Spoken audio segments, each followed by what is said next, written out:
সন্ত্রাসের godfather master mind Tarek Rahman. আপনাকে হুঁশিয়ার করে দিতে চাচ্ছি, জিয়াউর রহমান গণতন্ত্রের পক্ষে ছিলেন, খালেদা জিয়া বাসার সামনে বালুর ট্রাক ছিল, এক সেকেন্ডের জন্য দাঁড়াইতে পারেন না। জনগণ আপনাদেরকে মুক্ত করে দিয়েছে, অকৃতজ্ঞ হবেন না। যেই মানুষ মুক্ত করে দিয়েছে সেই মানুষের উপরে আপনি বুকে গুলে চালাচ্ছেন। আমরা দেখে ছাড়বো আপনাদেরকে।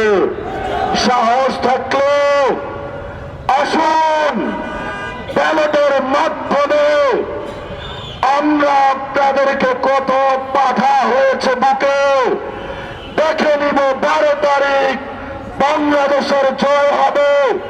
সন্ত্রাসকে না বলুন, টেন্ডারবাজকে না বলুন, দুর্নীতিকে না বলুন, দখলদারিত্বকে না বলুন। এই তারেক রহমান এবং তার পিছনে যে 300 গডফাদার আছে, যারা 300 আসনে রয়েছে, এদেরকে না বলুন। তবেই আমাদের বাংলাদেশ মুক্তি পাবে, তবেই আজাদির বাংলাদেশ। বাংলাদেশের লড়াই জারি রাখুন, ঐক্যবদ্ধ থাকুন, আজাদির মিছিল চালু করুন, পলাশির প্রান্তরে চলুন। আমরা চাই একটি নতুন বাংলাদেশ,